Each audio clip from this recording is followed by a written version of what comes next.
Hello, bonsoir ou bonjour à toi, dépendamment de l'heure à laquelle tu suis cette émission. Mon nom est Ariane Kisanga et comme tu le sais, j'aime la présence de Dieu. Un bonsoir ou un bonjour spécial aussi à toi qui nous suis sur Nyota TV à Kinshasa ou à Lubumbashi. Alors, je te posais la question, as-tu créé de l'espace pour Dieu? Créer de l'espace pour Dieu, c'est simplement faire de l'espace dans ta vie pour permettre au Seigneur d'agir. Créer de l'espace de Dieu, pour Dieu, c'est simplement être disponible et être là pour que Dieu puisse faire ce qu'il veut faire de ta vie.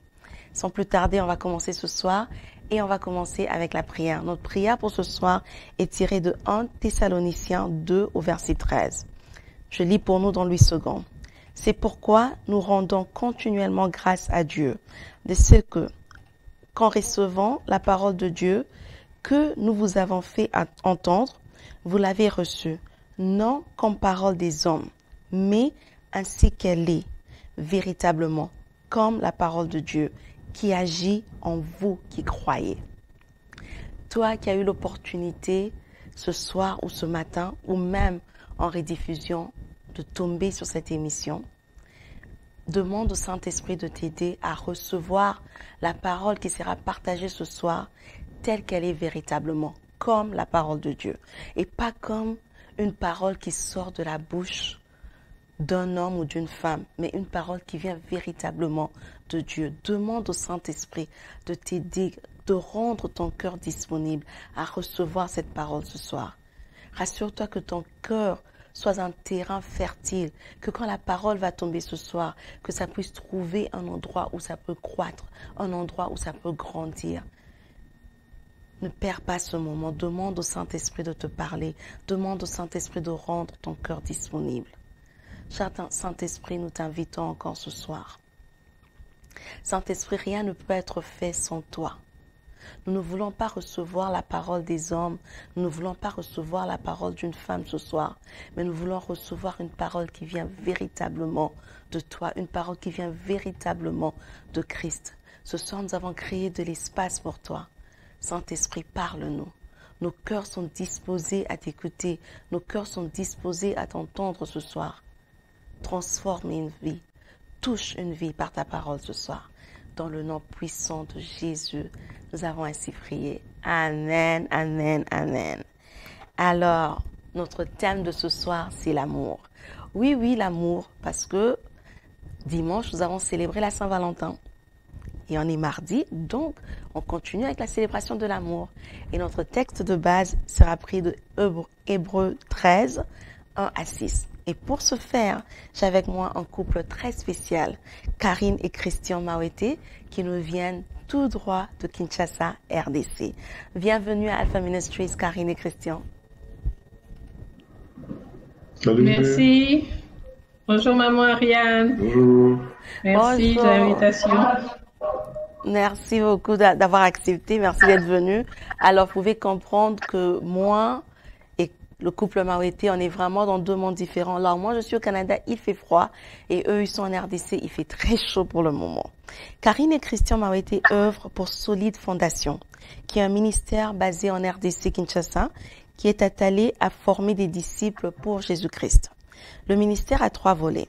Au travers des enseignements sur la doctrine conjugale, ils aident les hommes et les femmes épris d'amour à bâtir un mariage stable, durable et heureux. Avec Chérie, je t'aime, ils travaillent à prévenir les crises matrimoniales et font la promotion de la détente en couple pour entretenir l'unité conjugale et casser la routine dangereuse à la vie de couple. Par le biais de la main de compassion, ils interagissent auprès des orphelins, des prisonniers, de ceux dont le cœur a été brisé et les patients en quête d'amour. Ce merveilleux couple ce soir va nous parler de l'amour. Et pour ce faire, comme j'avais dit, notre verset de base est Hébreux 13, 1 à 6. Alors, ce verset nous présente plusieurs types d'amour. Est-ce qu'en quelques mots, Karine et Christian, pouvez-vous juste nous expliquer un peu le sens de ce verset? Alors, Hébreux chapitre 13, le verset 1 à 6, c'est vrai qu'il est très très riche et même en le lisant plusieurs fois, on y découvre de nouvelles choses. Et effectivement, comme vous aviez dit, maman Ariane, il y a plusieurs vérités dans ces passages, ces versets, et surtout le volet amour, il est repris plusieurs formes, plusieurs dimensions. Je vais y aller par ordre, dans l'ordre dans lequel les versets sont repris. Ok. Donc, par rapport aux versets, on va dire les 3 premiers versets, voyons que dans ce passage, il y a des vérités sur l'amour. Le premier qui est présenté dans ce verset, que je vais rapidement, verset dans l'amour fraternel. N'oubliez pas l'hospitalité, car en les versant, quelques-uns ont logé des anges sans le savoir. Souvenez-vous des prisonniers comme si vous l'étiez aussi, comme si vous étiez aussi prisonniers, de ceux qui sont maltraités, comme étant aussi vous-même dans un corps. Donc là, j'ai lu les 3 premiers versets et on voit un amour qui est présenté dedans, qui est appelé par la Bible l'amour philéo, qui est l'amour entre frères. Et dans d'autres versets, la toute première phrase dit, dans d'autres versions, la toute première phrase de ce passage de Hébreux chapitre 13 dit « Continuez à vous aimer les uns les autres, comme des frères ». Nous voyons que dans ce passage, c'est un encouragement à aimer les frères, à aimer son prochain, à aimer l'autre. Et cet encouragement est repris dans plusieurs passages, dans l'Ancien comme dans le Nouveau Testament. Christ nous le répète plusieurs fois, il le dit très souvent à ses disciples, il leur donne cela comme un commandement. Mais dans l'Ancien Testament, pour commencer par l'Ancien, il y a plusieurs versets, notamment dans les commandements ont été donnés à l'époque par Moïse. Il est dit, tu aimeras ton prochain comme toi-même. Donc là, on voit clairement que la Bible nous demande d'aimer notre prochain, d'aimer l'autre. Parce que le Seigneur a déposé en nous son amour, il nous a donné cette capacité-là d'aimer l'autre. Il nous demande donc de manifester de l'amour par rapport à l'autre. Et il est également dans le Nouveau Testament, donc on voit dans Jean, par exemple, Jean chapitre 13, verset 34, c'est Christ qui parle, il dit « Je vous donne un commandement nouveau, aimez-vous les uns les autres comme je vous ai aimé vous aussi. Aimez-vous les uns les autres. » Là, c'est Christ qui parle donc à ses disciples en donnant cela comme un commandement. Donc, il voudrait les encourager à manifester de l'amour constamment.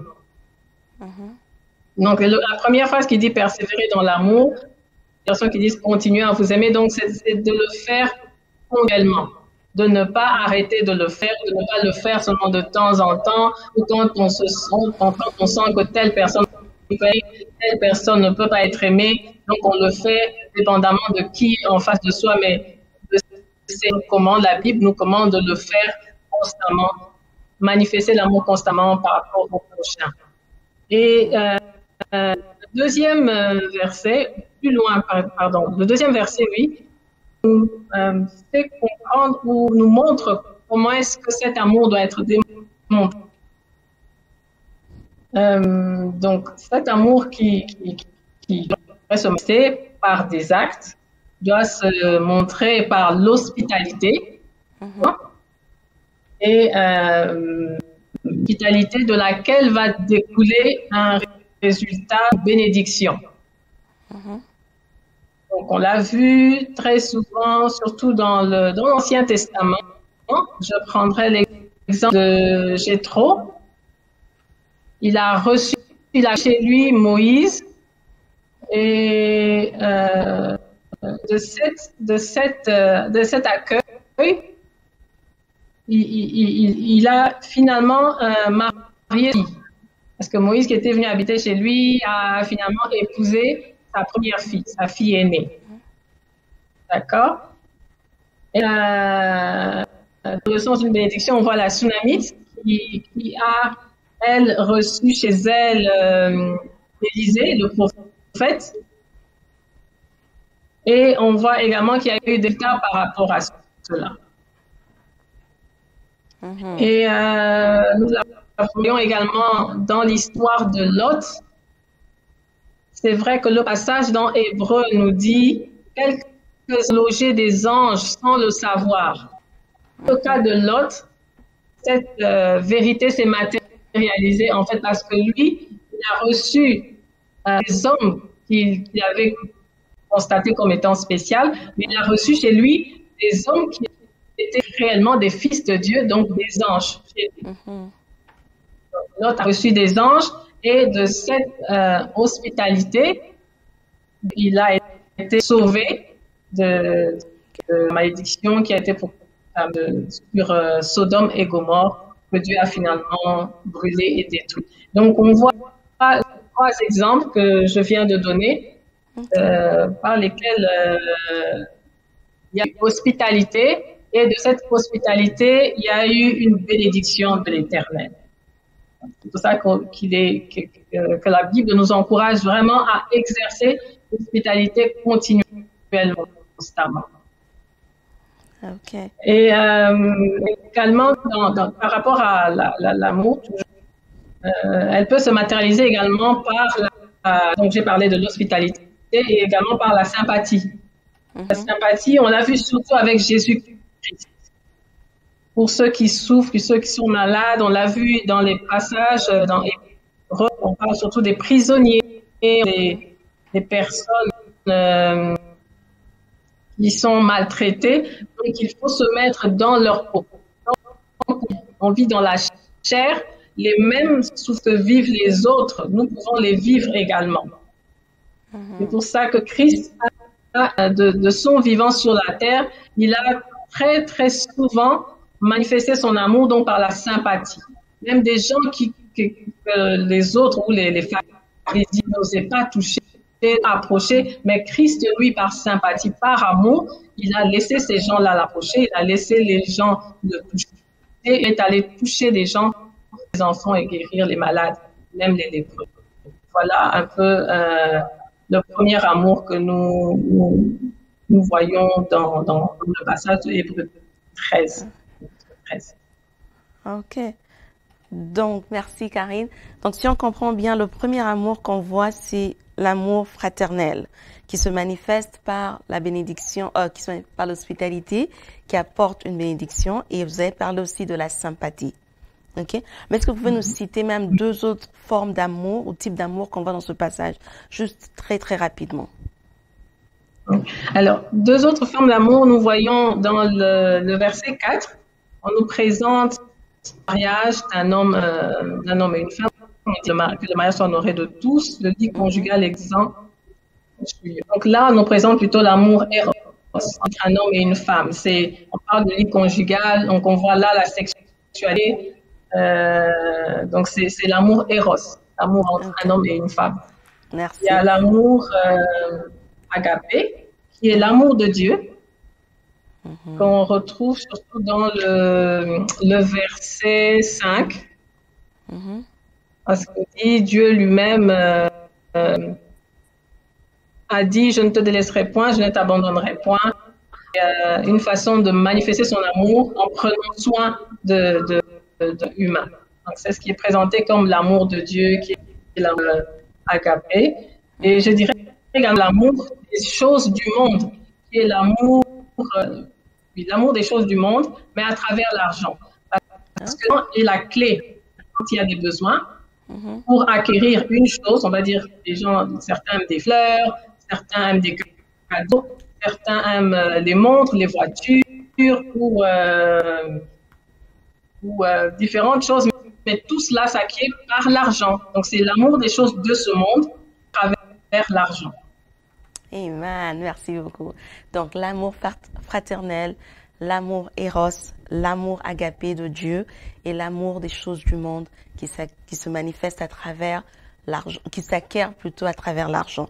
Alors, y a-t-il un rapport entre le contentement et l'amour? Parce que dans ce verset aussi, on nous parle du contentement. Est-ce qu'il y a vraiment un rapport entre le contentement et l'amour?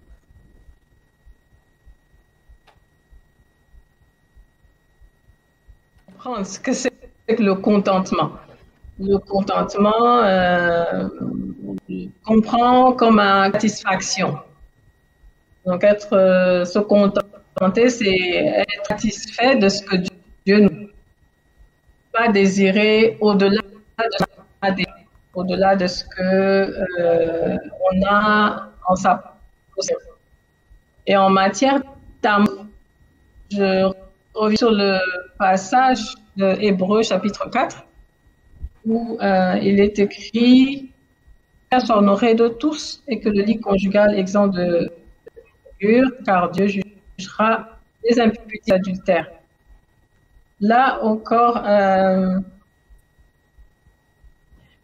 je vais peut-être renvoyer les autres au passage de Proverbes chapitre 5, parce que quand on nous demande de contenter, le contentement et l'amour, il y a un lien puisque un homme ou la femme mariés doivent se contenter l'un de l'autre. En principe, ils ne devraient pas chercher à avoir d'autres partenaires que le mari ou la femme dans la maison. Donc, ils se contentent de ce qu'ils ont en leur possession. Et le passage de Proverbes chapitre 5 nous montre clairement, parce que il dit plusieurs choses, mais je vous lis simplement une phrase qui dit « Fais ta joie de la femme de ta jeunesse ». Donc, c'est-à-dire que tu devrais être satisfait et jouir de cette femme-là que tu as épousée à l'époque. Tu n'as pas besoin de plus tard te dire « Non, je suis fatiguée d'elle, elle a changé, elle a grossi, elle a maigri, elle n'est plus de mon goût. » Mais tu peux te contenter de celle que tu as épousée afin de travailler à ce qu'elle devienne la fête que Christ fait avec l'Église. Par amour pour l'Église, il s'est donné, il s'est offert en sacrifice pour l'Église et il est en train constamment de travailler l'Église, son épouse, de la nourrir, de la préparer justement au mariage, qu'elle soit parfaite. Merci beaucoup, Madame Karine, merci. Cette question, on a envie d'entendre maintenant Papa Christian parler parce que nous avons beaucoup entendu Maman Karine parler. Papa Christian, au verset 6, Hébreux 13 termine en nous disant qu'il y a une assurance. Ça parle en fait de l'assurance et le manque de peur. Est-ce que l'assurance et l'absence de la peur sont aussi des éléments importants dans l'amour? Vous pouvez parler de n'importe quel type d'amour que Madame Karine a présenté. Donc ça peut être soit dans l'amour fraternel, que ce soit dans l'amour éros, agapé ou même dans l'amour de l'argent. Mais est-ce qu'il y a vraiment, est-ce que c'est des éléments importants dans l'amour, l'absence de peur et l'assurance? Bien, merci Ariane. Ici, dans le passage d'Hébreux que nous venons de lire, il nous renvoie à une vérité qui dit que l'amour bannit toute crainte. Quand l'amour est de Dieu, quand l'amour vient de Dieu, nous n'avons pas peur, nous n'avons pas de crainte.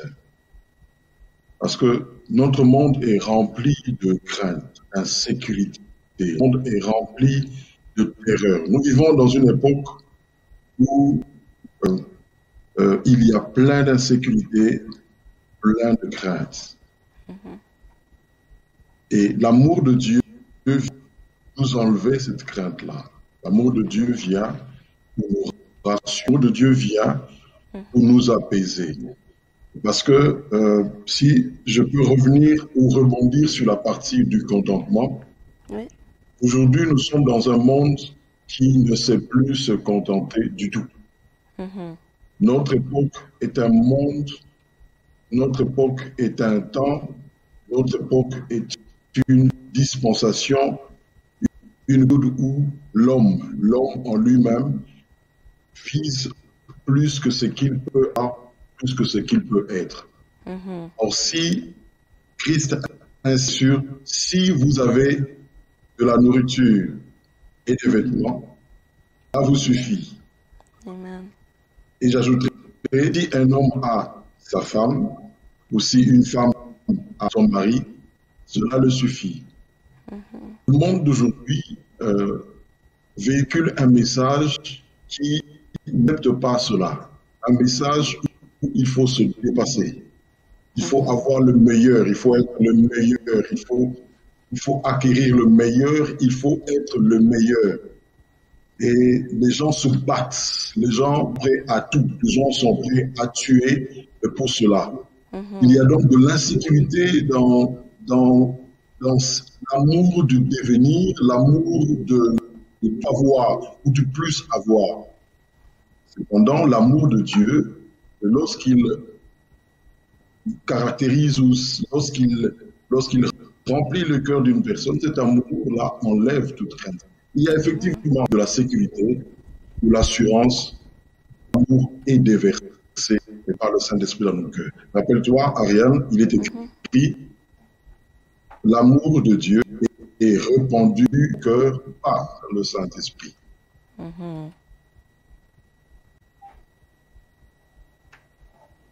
Amen. L'amour de Dieu est répandu que par le Saint-Esprit. Quand le Seigneur vient dans nos cœurs, il nous remplit de son amour. Cet amour nous donne l'assurance. Cet amour nous donne la satisfaction. Merci beaucoup, Papa Christian, pour cela. Il y a peut-être quelqu'un qui nous suit ce soir et qui veut expérimenter cet amour. Il y a peut-être quelqu'un qui nous suit ce soir qui se dit: oh, moi, c'est vrai que je me bats beaucoup, comme vous avez dit. Je me bats beaucoup pour avoir quelque chose de plus. J'aimerais bien avoir cette histoire qui satisfait. Cet amour qui nous remplit de contentement. Cet amour qui nous remplit d'assurance. Et cette personne aimerait aussi faire partie de cette famille. Je vais vous demander, s'il vous plaît, si vous pouvez juste aider quelqu'un ce soir à recevoir Jésus-Christ. Parce que vous avez dit que l'amour qui est rempli d'assurance, c'est le Saint-Esprit en nous. Parce que Dieu nous remplit du Saint-Esprit. Donc, si vous pouvez juste aider quelqu'un ce soir à recevoir Christ dans leur vie. Mon frère, ma sœur, toi qui nous suis ce soir, tu te souviendras que tu as fait des efforts hier pour aimer et pour être aimé. Nous étions incapables, toi comme nous, d'aimer, de pardonner, de supporter, de comprendre. Nous étions nous-mêmes haïs de Dieu parce que nous étions rebelles à Dieu, incapables d'aimer Dieu, d'accepter l'amour de Dieu. Mais lorsque l'amour de Dieu a visité nos cœurs, lorsque l'amour de Dieu a touché nos cœurs, cet amour nous a changés. Cet amour nous a réparés. Cet amour nous a transformés. Il rend capable de pardonner. L'amour rend capable de porter. Et dans le mariage, cet amour permet de tout accepter et de pardonner. Même pour ceux qui, hier, avaient été blessés, déçus, désabusés, laissés. L'amour que Dieu déverse dans leur cœur, ils ouvrent leur à Jésus-Christ, leur donne la capacité de tout pardonner. De commencer à zéro dans une relation de couple. Nous t'invitons donc ce soir à accueillir cet amour. Donne de la place à Dieu dans ton cœur. Donne de la place à l'amour de Dieu dans ton cœur. Et Dieu te rendra capable de transformer le monde par ton amour. Amen. Et si cet appel prend le désir de ton cœur, suis-moi dans cette prière. Et Jésus-Christ viendra, lui, avec tout son amour, dans ton cœur, te rendant capable de pardonner l'impardonnable, de supporter supporter ce que tu n'as pas pu hier supporter. Prie avec moi. Seigneur Jésus, ce soir ou ce matin, j'ai entendu cette parole.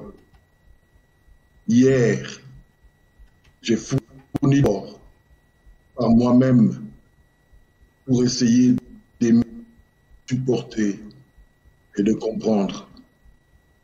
Et mes efforts ont été vains. J'ai essayé d'aimer Dieu par moi-même, par mes œuvres, oubliant qu'à ce jour, la loi s'est arrêtée par et que je suis dans un régime de grâce. C'est pourquoi je t'ouvre mon cœur. C'est pourquoi je te donne mon cœur. Je te donne une place en cet instant dans mon cœur. Viens, déverse par ton amour à toi dans mon cœur. Fais-moi briller de nous. Change-moi. Transforme-moi à ton image et à la ressemblance de Jésus-Christ. C'est avec foi que je prie. Il est écrit, si tu confesses de ta bouche le Seigneur Jésus, et si tu crois dans ton cœur que Dieu ressuscité des morts, tu seras sauvé. Seigneur, je crois. Sauve-moi de mon amour dépéri, d'un amour qui vieillit, et transforme-moi par ton amour. J'ai prié au nom de Jésus. Amen, amen. Amen, amen, amen. Si tu as fait cette prière avec nous, s'il te plaît, tu peux nous contacter et quelqu'un va t'aider dans cette marche chrétienne parce que tu peux pas la faire seule. Dans cette marche, on fait tous partie d'une famille et comme la sœur Karine a dit plus tôt, cet amour fraternel nous aide aussi à avoir la sympathie et à marcher et à nous entraider entre nous. Merci beaucoup Karine et Christian d'avoir participé ce soir avec nous. À Alpha Ministries, on a beaucoup appris. On a appris sur l'amour de Dieu qui nous remplit de la présence du Saint-Esprit, le contentement ainsi que l'assurance en Jésus-Christ. Merci beaucoup. Merci aussi à toi qui as pris un moment pour nous suivre, que ce soit à partir de ton travail, à partir de ta maison ou à la télévision. Que Dieu te bénisse. Et jusqu'à ce qu'on se voie la semaine prochaine, rappelle-toi de toujours créer de l'espace pour Dieu. Et créer de l'espace pour Dieu, c'est aussi partager une parole qui t'a béni. Donc, partage le lien, aime la vidéo, aime la page et suis-nous sur les réseaux sociaux. À la semaine prochaine.